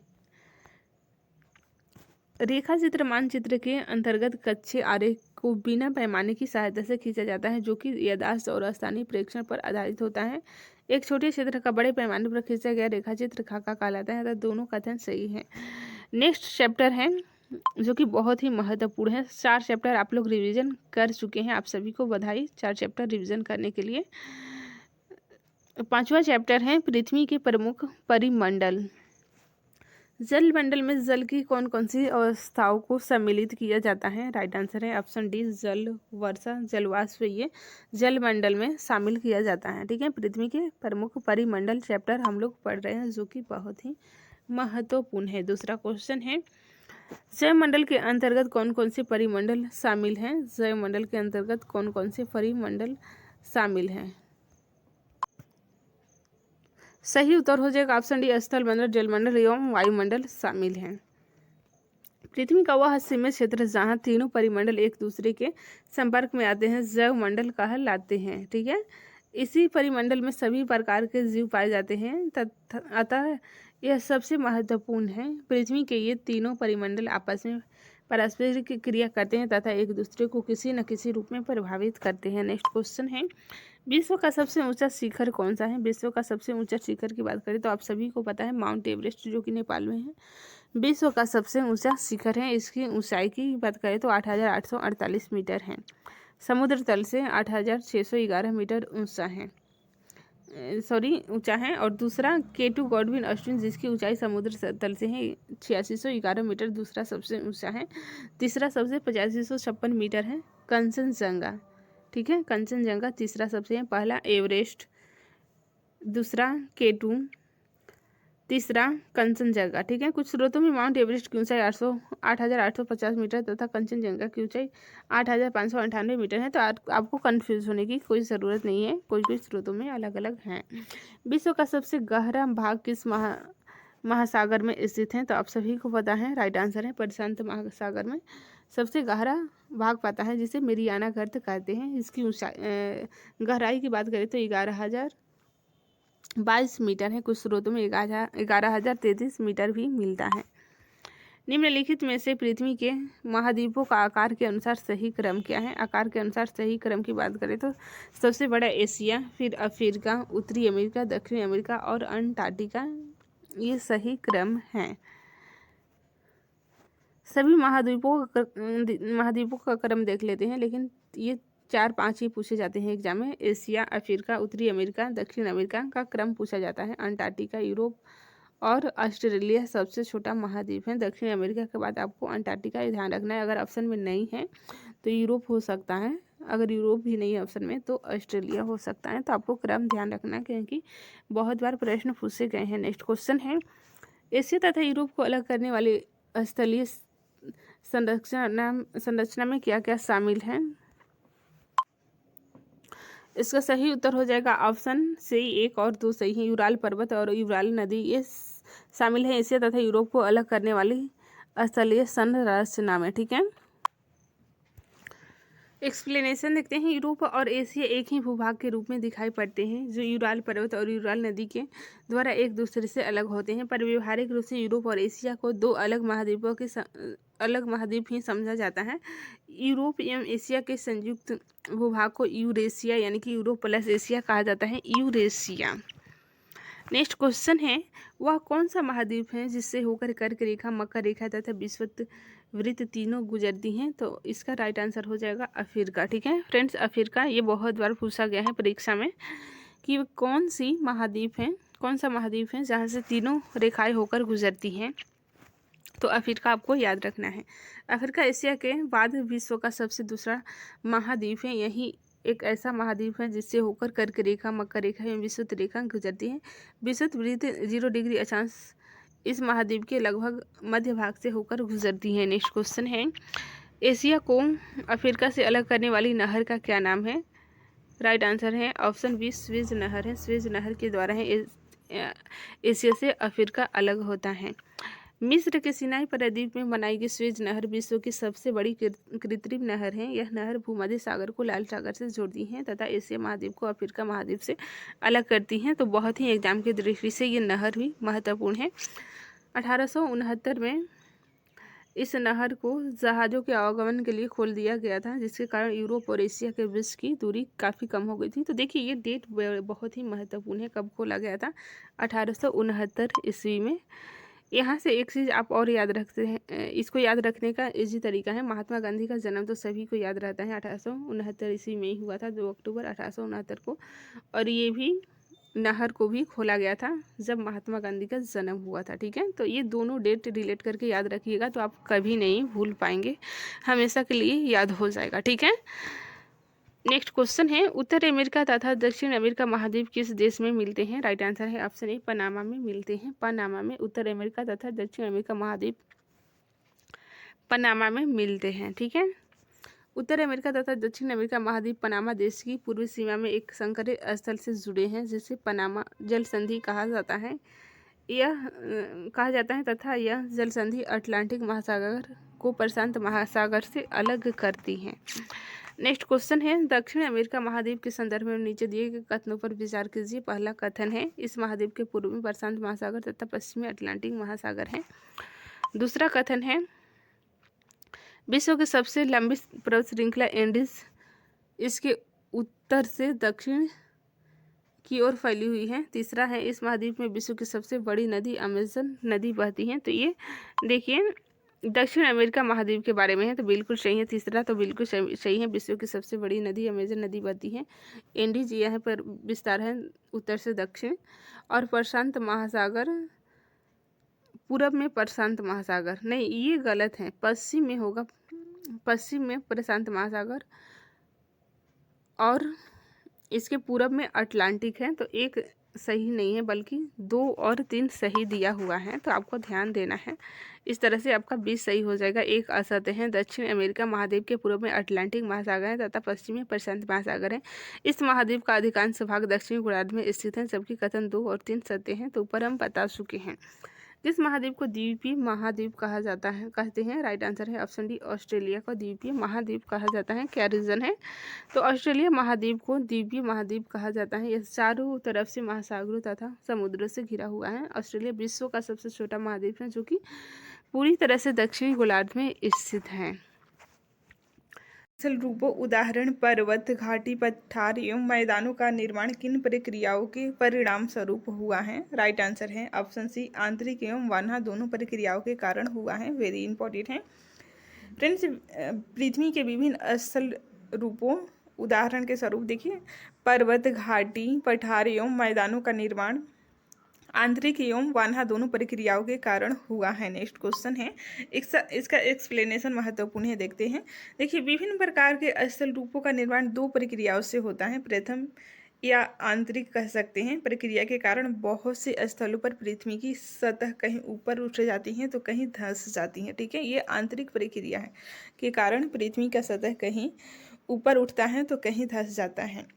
दूसरा, जिसे वाना प्रक्रिया कहते हैं, लगातार बनने या टूटने की प्रक्रिया है। ठीक है, स्थल के लगातार बनने या टूटने की प्रक्रिया है। नेक्स्ट क्वेश्चन है, निम्नलिखित में से कौन से कथन सत्य हैं? राइट आंसर है ऑप्शन सी, सत्य हैं। पहला कथन है, पृथ्वी की सतह के टूटकर घिस जाने को अपर्दन कहते हैं, तो बिल्कुल सही है, अपर्दन कहते हैं। पृथ्वी की नई सतहों के निर्माण की प्रक्रिया को निक्षेपण कहते हैं, तो बिल्कुल सही है। पृथ्वी के नई सतहों के निर्माण की प्रक्रिया को क्या कहते हैं? तो निक्षेपण, आपको ध्यान देना है। ठीक है, निक्षेपण कहते हैं। और टूटकर घिस जाने की प्रक्रिया अपर्दन कहलाती है। इस तरह से आपका सही उत्तर हो जाएगा ऑप्शन नंबर सी। अपर्दन की क्रिया के द्वारा सतह नीची हो जाती है तथा निक्षेपण की प्रक्रिया के द्वारा इनका फिर से निर्माण होता है। ये दोनों प्रक्रियाएं बहते हुए जल, वायु तथा बर्फ के द्वारा होती हैं। ठीक है फ्रेंड्स, वीडियो पसंद आ रहा है तो प्लीज़ लाइक कर दीजिए। चैनल पर नए हैं तो चैनल को सब्सक्राइब कर लीजिए। नेक्स्ट क्वेश्चन है, विश्व की सबसे पुरानी वलित पर्वत श्रृंखला कौन सी है? राइट आंसर है अरावली पर्वत। ये विश्व की सबसे वलित पर्वत श्रृंखला है, जो कि एग्जाम में बहुत बार पूछा गया है। वलित पर्वत श्रृंखला पुरानी, ठीक है, अरावली। ये कहाँ है? तो ये है भारत के राजस्थान क्षेत्र में। नेक्स्ट क्वेश्चन है, इसका एक्सप्लेनेशन महत्वपूर्ण है। भारत की अरावली पर्वत श्रृंखला विश्व की सबसे पुरानी वलित पर्वत श्रृंखला है। अपर्दन की प्रक्रिया के कारण यह श्रृंखला घिस गई है। उत्तर अमेरिका के अपलेशियन तथा रूस के यूराल पर्वत गोलाकार दिखाई देते हैं, जो कि ये भी वलित पर्वत के ही उदाहरण है। उत्तर अमेरिका के अपलेशियन तथा रूस की यूराल पर्वत, जो कि गोलाकार हैं। ठीक है, एवं उनकी ऊंचाई कम है। ये बहुत पुराने वलित पर्वत हैं। भारत का हिमालय भी वलित पर्वत का उदाहरण है। नेक्स्ट क्वेश्चन है, नीचे दिए गए कथनों पर विचार कीजिए। क्या कथन है? उपयुक्त में से कौन से कथन सत्य हैं? तो आपको सत्य कथन की पहचान करनी है। पहला कथन है, जिन पर्वतों पर हमेशा जमी रहने वाली बर्फ की नदियां होती हैं उन्हें हिमानी कहते हैं, तो बिल्कुल सही है। पहला स्टेटमेंट बिल्कुल सही है। जिन पर्वतों पर हमेशा जमी रहने वाली बर्फ की नदियां होती हैं उन्हें हिमानी कहते हैं, हिमानी की सटीक परिभाषा है। दूसरा स्टेटमेंट है, पर्वतों के एक रेखा क्रम में व्यवस्थित होने को श्रृंखला कहा जाता है, तो बिल्कुल सही है। ये श्रृंखला की बहुत ही सटीक परिभाषा है। पर्वतों के एक रेखा क्रम में व्यवस्थित होने को श्रृंखला कहा जाता है, तो दोनों सही हैं। तो आपको सत्य कथन की पहचान करनी है। तो इस तरह से आपका सही उत्तर हो जाएगा ऑप्शन नंबर सी। 1 और 2 दोनों स्टेटमेंट सही हैं। एक्सप्लेनेशन देखते हैं फ्रेंड्स। उपयुक्त दोनों कथन सत्य हैं। कुछ पर्वतों पर हमेशा जमी रहने वाली बर्फ की नदियां होती हैं, उन्हें हिमानी कहा जाता है। कुछ ऐसे भी पर्वत हैं जो समुद्र के भीतर हैं, जिन्हें हम नहीं देख सकते हैं। पर्वत एक रेखा क्रम में भी व्यवस्थित हो सकते हैं, जिन्हें श्रृंखला कहा जाता है। बहुत से पर्वतीय तंत्र समानांतर श्रृंखलाओं के क्रम में होते हैं, जैसे हिमालय, आल्प्स एवं एंडीज पर्वत श्रृंखलाएँ हैं। ठीक है, नेक्स्ट क्वेश्चन है, जिन पर्वतों की सतह उबड़ खाबड़ तथा शिखर शंक्वाकार होती हैं, ऐसे पर्वतों को क्या कहा जाता है? राइट आंसर है वलित पर्वत कहा जाता है। वलित पर्वत कहा जाता है। इस तरह से आपका सही उत्तर हो जाएगा ऑप्शन नंबर ए, वलित पर्वत कहा जाता है। शिखर शंक्वाकार होते हैं ऐसे पर्वतों के ऊबड़ खाबड़, ठीक है। जिन पर्वतों की सतह ऊबड़ खाबड़ तथा शिखर शंक्वाकार होते हैं उन्हें वलित पर्वत कहते हैं। हिमालय तथा आल्प्स वलित पर्वत के महत्वपूर्ण उदाहरण है। नेक्स्ट क्वेश्चन है, नीचे दिए गए युग्मों में से कौन से सुमेलित हैं? तो कौन से सुमेलित हैं आपको पहचान करनी है। यूराल पर्वत, तो यूराल ये नहीं सुमेलित हैं। वासजेस पर्वत ये भ्रंशोत्स पर्वत का उदाहरण है, तो बिल्कुल सही है। माउंट किलिमंजारो ये ज्वालामुखी पर्वत के उदाहरण है, तो ये 2 सही हैं, 2 और 3 सही हैं। इस तरह से आपका सही उत्तर हो जाएगा ऑप्शन नंबर बी। यूराल पर्वत और फ्यूजियामा किस तरह के पर्वत का उदाहरण है, चलिए देखते हैं। देखिए, उत्तर अमेरिका का अपलेशियन तथा रूस का यूराल पर्वत गोलाकार दिखाई देते हैं तथा इनकी ऊंचाई बहुत कम है। बहुत पुराने वलित पर्वत हैं। जब कोई बहुत बड़ा भाग टूट जाता है तथा ऊर्ध्वाधर रूप से विस्थापित हो जाता है तथा भ्रंशोत्स पर्वतों का निर्माण होता है। ऊपर उठे हुए खंड को उत्खंड यानी कि हॉस्ट तथा नीचे धंसे हुए खंडे को द्रोणिका भ्रंश यानी कि ग्रावेन कहा जाता है। यूरोप की राइन घाटी तथा वाजसेई पर्वत इसी तरह के पर्वत के उदाहरण हैं। अफ्रीका का माउंट किलिमंजारो, जापान का फुजियामा पर्वत ज्वालामुखी पर्वत के उदाहरण है। ज्वालामुखी पर्वतों का निर्माण ज्वालामुखी प्रक्रियाओं के कारण होता है, ठीक है। नेक्स्ट क्वेश्चन है, मौनाकी पर्वत किस महासागर में अवस्थित है? राइट आंसर है प्रशांत महासागर में मौनाकी पर्वत अवस्थित हैं। प्रशांत महासागर आपको याद रखना है। प्रशांत महासागर में स्थित मौनाकी पर्वत हवाई द्वीप पर सागर की सतह के नीचे स्थित है। इसकी ऊंचाई की बात करें तो 10,205 मीटर है, माउंट एवरेस्ट से भी अधिक है, ठीक है। नेक्स्ट क्वेश्चन है, निम्नलिखित में से विश्व का सबसे ऊंचा पठार कौन सा है? तो आप सभी को पता है तिब्बत का पठार सबसे ऊंचा पठार है। विश्व का सबसे ऊंचा पठार है तिब्बत का पठार। एक्सप्लेनेशन देखते हैं। तिब्बत का पठार विश्व का सबसे ऊंचा पठार है जिसकी ऊंचाई माध्य समुद्र तल से 4,000 से 6,000 मीटर तक है। पठार आसपास के क्षेत्रों से अधिक उठा हुआ होता है तथा इसका ऊपरी भाग मेज के समान सपाट होता है। पठारों की ऊंचाई प्रायः कुछ 100 मीटर से लेकर कई हजार मीटर तक हो सकती हैं। पर्वतों की तरह पठार भी नए या पुराने हो सकते हैं। भारत में दक्कन का पठार पुराने पठारों में से एक है। केन्या, तंजानिया तथा युगांडा का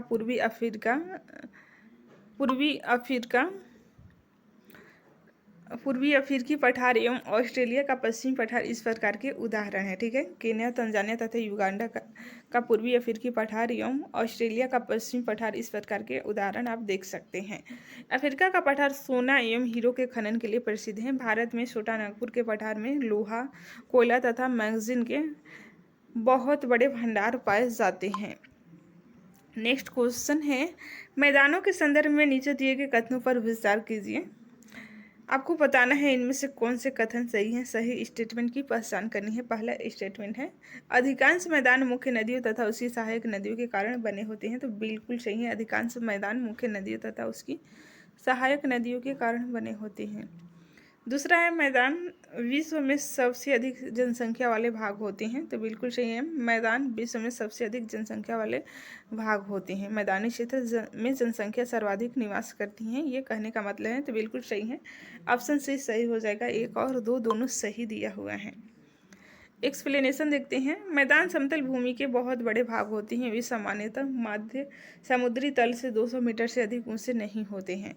अधिकांश मैदान मुख्य नदियों तथा उसकी सहायक नदियों के द्वारा बने हैं। नदियां पर्वतों के ढालों पर नीचे की ओर बहती हैं तथा उन्हें अपरदित कर देती हैं। वे अपरदित पदार्थों को अपने साथ आगे की ओर ले जाती हैं। अपने साथ ढोल जाने वाले पदार्थों जैसे बालू तथा सिल्ट को वे घाटियों में निक्षेपित कर देती हैं। इन्हीं निक्षेपों से मैदानों का निर्माण होता है। सामान्यतः मैदान अधिक उपजाऊ होते हैं तथा यहाँ आवास एवं परिवहन के साधनों का निर्माण करना आसान होता है, इसलिए मैदान विश्व के सबसे अधिक जनसंख्या वाले भाग होते हैं, ठीक है। नेक्स्ट चैप्टर है हमारा देश भारत, जो कि बहुत ही महत्वपूर्ण है। आपको यहाँ ध्यान देने योग्य बात है, यहाँ से 2-3 प्रश्न आपको एग्जाम में देखने को मिलने वाला है। पहला है, भारत की मुख्य भूमि का विस्तार दक्षिण से उत्तर की ओर किन अक्षांशों के मध्य हुआ है? तो देखिए, मुख्य भूमि का विस्तार 8 डिग्री 4 उत्तर से लेकर 37 डिग्री 6 मिनट उत्तर तक ये मुख्य भूमिका है। ठीक है, ऑप्शन ए सही उत्तर हो जाएगा। 8 से लेकर 37 आपको ध्यान रखना है। नेक्स्ट क्वेश्चन है, पश्चिम से लेकर पूर्व तक भारत का विस्तार देशांतरों के बीच हुआ है। कितने देशांतर के बीच हुआ है? तो आपको याद रखना है 68 डिग्री 7 पूर्व से लेकर 97 डिग्री 25 पूर्व तक। ये दक्षिण पश्चिम से लेकर पूर्व तक का भारत का विस्तार है। इस तरह से आपका सही उत्तर ऑप्शन नंबर डी हो जाएगा। नेक्स्ट क्वेश्चन है फ्रेंड्स, कर्क रेखा जो कि 23.5 डिग्री उत्तर किन राज्यों से होकर गुजरती हैं? राइट आंसर है गुजरात, त्रिपुरा, राजस्थान, मिजोरम। तो इनमें सभी राज्य हैं। ठीक है, ऑप्शन डी सही उत्तर हो जाएगा। मिजोरम, राजस्थान, गुजरात, त्रिपुरा, बल्कि 4 ही नहीं, कुल 8 राज्य हैं। चलिए 8 राज्यों का नाम देख लेते हैं। देखिए, कर्क रेखा के लगभग मध्य भाग से होकर भारत के मध्य भाग से होकर गुजरती हैं। यह रेखा भारत के 8 राज्यों से होकर गुजरती हैं, जो इस प्रकार हैं: गुजरात, राजस्थान, मध्य प्रदेश, छत्तीसगढ़, झारखंड, पश्चिम बंगाल, त्रिपुरा और मिजोरम। ये 8 राज्यों को नाम आपको ध्यान रखना है। ठीक है, भारत की स्थलीय सीमा कितने देशों के साथ जुड़ी हुई है? वेरी इंपॉर्टेंट है। देखिए, भारत की स्थलीय सीमा कुल 7 देशों के साथ जुड़ी हुई है। कौन कौन से देश हैं? तो ये हैं चीन, नेपाल, भूटान, म्यांमार, पाकिस्तान, बांग्लादेश और अफगानिस्तान। सर्वाधिक लंबा सीमा बांग्लादेश के साथ और सबसे कम अफगानिस्तान के साथ हैं। ठीक है, नेक्स्ट क्वेश्चन है फ्रेंड्स, निम्नलिखित में से भारत की सबसे लंबी स्थलीय सीमा किस देश के साथ लगती है? राइट आंसर है बांग्लादेश के साथ। ऊपर हम बता चुके हैं। ठीक है, कब सबसे कम की बात करें तो अफगानिस्तान आपको ध्यान रखना है। नेक्स्ट क्वेश्चन है, भारत के कौन से राज्य 3 तरफ से अंतर्राष्ट्रीय सीमाओं से घिरा हुआ है? भारत के कौन से राज्य 3 तरफ से अंतर्राष्ट्रीय सीमा से घिरा हुआ है? तो देखिए, इसमें आपको हो जाएगा सिक्किम और त्रिपुरा। ये 3 राज्य हैं जो कि तीनों तरफ से अंतर्राष्ट्रीय सीमा से घिरे हुए हैं। इस तरह से सही उत्तर ऑप्शन नंबर सी हो जाएगा। देखिए, सिक्किम एवं त्रिपुरा 3 तरफ से दूसरे देशों के साथ अपनी सीमा साझा करते हैं। सिक्किम नेपाल, भूटान तथा चीन। जबकि त्रिपुरा की बात करें तो ये बांग्लादेश की से 3 तरफ से घिरा हुआ है। ठीक है, एक ही देश है लेकिन 3 तरफ से त्रिपुरा घिरा हुआ है। बाकी सिक्किम ये 3 देश के साथ है। ठीक है, तीनों तरफ से सीमा 3 देश के साथ लगती हैं और त्रिपुरा एक ही देश है लेकिन तीनों तरफ से हैं। तो ये आपको ध्यान देना है। भारत के कितने राज्य कम से कम 2 राज्यों के साथ अपनी सीमा को साझा करते हैं? भारत के कितने राज्य कम से कम 2 देशों के साथ अपनी सीमा को साझा करते हैं? तो ऐसे कितने राज्य हैं बताइए। राइट आंसर है ऑप्शन नंबर सी, 7 राज्य हैं। ठीक है फ्रेंड्स, 7 राज्य हैं जिसकी सीमा कम से कम 2 देशों के साथ अंतर्राष्ट्रीय सीमा साझा करता है। एक्सप्लेनेशन देखते हैं जो कि बहुत ही महत्वपूर्ण है। कौन कौन से राज्य हैं? तो उत्तराखंड, नेपाल और चीन के साथ सिक्किम, तो कम से कम वहाँ पे बात हो रही है, 2 से ज़्यादा भी हो सकता है। ठीक है, नेपाल, भूटान और चीन के साथ। ये सारे आपको फैक्ट से याद रखना है क्योंकि ये फैक्ट से ही प्रश्न पूछे जा सकते हैं। अरुणाचल प्रदेश, चीन, भूटान और म्यांमार के साथ। असम की बात करें तो भूटान और बांग्लादेश के साथ। पश्चिम बंगाल, बांग्लादेश, भूटान और नेपाल के साथ। मिजोरम, बांग्लादेश और म्यांमार के साथ। नेक्स्ट क्वेश्चन है, विंध्य एवं सतपुड़ा पर्वत श्रेणी के बीच से कौन सी नदी बहती है? राइट आंसर है ऑप्शन बी, नर्मदा नदी बहती है विंध्य एवं सतपुड़ा पर्वत श्रेणी से, जो कि बहुत बार एग्जाम में पूछा गया है। नर्मदा नदी के उत्तर में विंध्य पर्वत श्रेणी है तथा दक्षिण में सतपुड़ा पर्वत श्रेणी है, अर्थात नर्मदा नदी विंध्य और सतपुड़ा पर्वत श्रेणी के बीच से बहती है। नेक्स्ट क्वेश्चन है, ताप्ती नदी के संदर्भ में निम्नलिखित कथनों में से कौन से कथन सही हैं? तो आपको सही कथन की पहचान करनी है। ठीक है, ताप्ती नदी के संदर्भ में कथन देखते हैं। तो देखिए, ताप्ती नदी सतपुड़ा पर्वत श्रेणी के दक्षिण में बहती हैं। तो दक्षिण में क्या बहती हैं? तो बिल्कुल सही है, दक्षिण में बहती है। ताप्ती नदी भारतीय प्रायद्वीप की एकमात्र नदी है जो पूर्व से पश्चिम की ओर बहती है। ठीक है, पूर्व से पश्चिम की ओर, तो ये गलत दिया हुआ है। ताप्ती नदी के उत्तर में अजंता और सतमाला पर्वत अवस्थित हैं, तो ये भी गलत दिया हुआ है। ठीक है, एक्सप्लेनेशन देखते हैं। देखिए 2-3 असत्य हैं। ताप्ती नदी के अलावा नर्मदा भी पूर्व से पश्चिम की दिशा में बहती है, तो वहाँ एकमात्र नदी की बात हो रही है, तो इसलिए गलत हो जाएगा। बहती हैं पूर्व से पश्चिम, लेकिन उसके साथ साथ नर्मदा भी बहने वाली नदी है पूर्व से पश्चिम की ओर, खंभात की खाड़ी में गिरती हैं। ठीक है, तथा अजंता एवं सममाला पर्वत ताप्ती नदी के दक्षिण में अवस्थित हैं। हिमालय पर्वत को 3 मुख्य समानांतर श्रृंखलाओं में बांटा जा सकता है, उत्तर से दक्षिण की है। और उनका सही क्रम की बात करें तो देखिए, बृहद हिमालय, मध्य हिमालय, शिवालिक। ये क्रम फ्रेंड्स आपको याद रखना है। बृहद हिमालय, मध्य हिमालय और शिवालिक क्रम है। ठीक है, समानांतर श्रृंखलाओं में बांटा जा सकता है, उत्तर से दक्षिण का क्रम आपको ध्यान रखना है। सबसे पहले आ जाएगा आपको बृहद हिमालय, फिर मध्य हिमालय, फिर शिवालिक आ जाएगा। एक्सप्लेनेशन देखते हैं। उत्तर में बर्फ से ढका हिमालय हमारे देश के लिए संतरी का कार्य करता है। हिम प्लस आलय का क्या मतलब होता है? बर्फ का घर। ठीक है, हिमालय पर्वत को 3 मुख्य समानांतर श्रृंखलाओं में बांटा जाता है। सबसे उत्तर श्रृंखला की बात करें तो बृहद हिमालय, हिमाद्री जिसे कहा जाता है। मध्य हिमालय हिमाचल प्रदेश वाले क्षेत्र हैं, हिमाद्री के दक्षिण में स्थित है। शिवालिक सबसे दक्षिण में स्थित श्रृंखला है। नेक्स्ट क्वेश्चन है, नीचे दिए गए नदियों के नाम को ध्यान से पढ़िए और कौन सी नदियाँ डेल्टा बनाती हैं? डेल्टा बनाने वाली नदी की बात हो रही है। तो देखिए इनमें कौन सी नदी डेल्टा बनाती हैं? महानदी, गोदावरी, कृष्णा, कावेरी, ये सभी नदियां हैं जो कि डेल्टा बनाती हैं। इस तरह से सही उत्तर ऑप्शन नंबर डी हो जाएगा। नेक्स्ट क्वेश्चन है, महानदी, गोदावरी, कृष्णा एवं कावेरी ये सभी पूर्व की ओर बहने वाली नदियां हैं तथा बंगाल की खाड़ी में गिरती हैं। ये नदियां अपने मुहाने पर उपजाऊ डेल्टा का निर्माण करती हैं। नेक्स्ट क्वेश्चन है, सुंदरबन डेल्टा के संदर्भ में नीचे दिए गए कथनों में से कौन से कथन सही हैं? देखिए पहला कथन है, यह विश्व का सबसे बड़ा डेल्टा है, तो बिल्कुल सही है। सुंदरबन डेल्टा जो कि विश्व का सबसे बड़ा डेल्टा है। इस डेल्टा की आकृति त्रिभुजाकार है, तो क्या त्रिभुजाकार है? तो बिल्कुल सही है। इस डेल्टा की आकृति त्रिभुजाकार है। इस तरह से 1 और 2 दोनों स्टेटमेंट सही हैं, तो आपका सही उत्तर सी हो जाएगा। एक्सप्लेनेशन देखते हैं।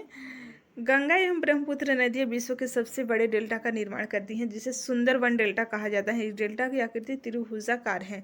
डेल्टा स्थल का वह भाग होता है जो नदी के मुहाने पर बनता है। जहां नदियां समुद्र में प्रवेश करती हैं उस जगह को नदी का मुहाना कहा जाता है। ठीक है, भारत का कौन सा द्वीप परवाल द्वीप है? तो आप सभी को पता है लक्षद्वीप परवाल द्वीप है। ठीक है, एक्सप्लेनेशन देखते हैं। भारत में 2 द्वीप समूह हैं, अंडमान निकोबार और लक्षद्वीप। लक्षद्वीप द्वीप समूह अरब सागर में स्थित है। ये केरल के तट से कुछ दूर स्थित परवाल द्वीप है। अंडमान एवं निकोबार द्वीप समूह भारत के दक्षिण पूर्व दिशा में है। ठीक है, बंगाल की खाड़ी में स्थित है। दक्षिण पूर्व दिशा में बंगाल की खाड़ी में स्थित है। फ्रेंड्स ध्यान से पढ़ते जाइए, एक भी प्रश्न आपको एग्जाम में गलत नहीं होंगे। इस तरह से सभी सब्जेक्ट को हम लोग चैप्टर वाइज एनसीईआरटी को रिविजन करने वाले हैं। नेक्स्ट चैप्टर है भारत जलवायु, वनस्पति तथा वन्य प्राणी, जो कि बहुत ही महत्वपूर्ण है भारत के जलवायु से और वनस्पति वन्य प्राणी से प्रश्न एग्जाम में पूछे ही जाते हैं, चाहे आपका कोई भी वनडे एग्जाम है। फर्स्ट क्वेश्चन है, मानसून शब्द की उत्पत्ति किस भाषा से हुई है? तो आप सभी को पता है मानसून शब्द अरबी भाषा का शब्द है। अरबी भाषा के शब्द से मानसून शब्द की उत्पत्ति हुई है। मानसून शब्द का अर्थ अरबी भाषा में मौसम से लिया गया है, जिसका अर्थ होता है मौसम। ठीक है, मौसम वायुमंडल में दिन प्रतिदिन होने वाला परिवर्तन है तथा किसी स्थान पर अनेक वर्षों 30 से 35 वर्ष में मापी गई मौसम की औसत दशा को जलवायु कहते हैं। तो ये जलवायु की परिभाषा है, आप ध्यान रखिए। किसी स्थान पर अनेक वर्षों जैसे कि 30 से 35 वर्ष के लगभग में मापी गई मौसम की औसत दशा को जलवायु कहते हैं। ठीक है, नेक्स्ट क्वेश्चन है, निम्नलिखित में से भारत के किस भाग में लौटते हुए मानसून के कारण वर्षा होती है? राइट आंसर है तमिलनाडु एवं आंध्र प्रदेश। ये 2 हैं स्टेट जहां पर लौटते हुए मानसून से वर्षा होती है भारत में। ने एक्सप्लेनेशन देखते हैं। शरद ऋतु के समय पवन स्थल भागों से लौटकर बंगाल की खाड़ी की ओर बहती हैं। यह मानसून के लौटने का मौसम होता है। भारत के दक्षिणी भाग विशेषकर तमिलनाडु एवं आंध्र प्रदेश के क्षेत्र में इस मौसम में वर्षा होती है। नेक्स्ट क्वेश्चन है, नीचे दिए गए कथन एवं कारणों पर विचार कीजिए। पहला कथन है, भारत की जलवायु को मानसूनी जलवायु कहा जाता है। तो फ्रेंड्स बिल्कुल सही है, भारत की जलवायु को मानसूनी जलवायु कहा जाता है। भारत की स्थिति उष्णकटिबंधीय में होने के कारण अधिकतर वर्षा मानसूनी पवन होती है। तो बिल्कुल सही है, इसलिए मानसूनी जलवायु कहा जाता है, मानसूनी पवनें से होती हैं। तो देखिए कारण भी सही दिया हुआ है। आप स्टेट बीसीएस या यूपीएससी में का एग्ज़ाम देंगे तो उसमें इस तरह के आपको प्रश्न देखने को मिलने वाले हैं, ठीक है। और बाकी ये ग्रुप डी एसएससी, इसमें ज़्यादातर आपको फैक्ट्स पूछे जाएंगे। इस तरह से आपका सही उत्तर हो जाएगा ऑप्शन नंबर ए।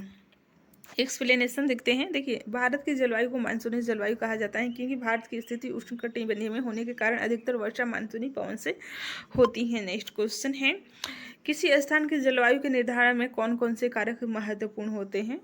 तो देखिए स्थान की स्थिति, समुद्र से दूरी, ऊंचाई, उच्चावच, ये सभी कारक महत्वपूर्ण होते हैं किसी भी स्थान की जलवायु के निर्धारण के लिए। इस तरह से आपका सही उत्तर ऑप्शन नंबर डी हो जाएंगे। ऊंचाई, उच्चावच, समुद्र से दूरी, स्थान की स्थिति आपको ध्यान रखना है, ठीक है। नेक्स्ट क्वेश्चन है, विश्व में सर्वाधिक वर्षा कहाँ होती है। तो आप सभी को पता है ऑप्शन सी, मासिन राव में विश्व का सबसे अधिक वर्षा होती है। कहाँ पर है, तो ये मेघालय में स्थित है, ठीक है। नेक्स्ट क्वेश्चन है, भारत में उष्णकटिबंधीय वर्षा वन कहाँ पाए जाते हैं। उष्णकटिबंधीय वर्षा वन कहाँ पाए जाते हैं। अंडमान निकोबार द्वीप समूह, उत्तर पूर्वी राज्यों में, पश्चिमी घाट। तो ये तीनों सही हो जाएंगे, ठीक है। अंडमान निकोबार, उत्तर पूर्वी राज्यों में और पश्चिमी घाट, तीनों में उष्णकटिबंधीय वर्षा वन पाए जाते हैं। कूट को देखते हैं तो देखिए इसमें ए सही हो जाएगा, 1 2 3 सही है, ठीक है। ए ऑप्शन सही हो जाएगा। एक्सप्लेनेशन जो कि बहुत ही महत्वपूर्ण है, ध्यान से सुनिए। उष्णकटिबंधीय वर्षा वन उन क्षेत्रों में पाए जाते हैं जहां वर्षा बहुत अधिक होती है। ये इतने घने होते हैं कि सूर्य का प्रकाश जमीन तक नहीं पहुंच पाता है। ये वन वर्षा के अलग अलग समय पर अपनी पत्तियां गिराते हैं, फलतः वे हमेशा हरे भरे दिखाई देते हैं, इसलिए इन्हें सदाबहार वन भी कहा जाता है। भारत में ये वन अंडमान निकोबार द्वीप समूह, उत्तर पूर्वी राज्यों के कुछ भागों तथा पश्चिमी घाट की संकरी पट्टी में पाए जाते हैं। नेक्स्ट क्वेश्चन है फ्रेंड्स, हमारे देश के अधिकांश भाग में किस प्रकार के वन पाए जाते हैं। राइट आंसर है ऑप्शन बी, उष्णकटिबंधीय पतझड़ वन अधिकांश पाए जाते हैं। और तरह के वन पाए जाते हैं, लेकिन अधिकांश की बात हो रही है। क्वेश्चन को ध्यान से पढ़िए। अधिकांश वन पाए जाते हैं उष्णकटिबंधीय पतझड़ वन।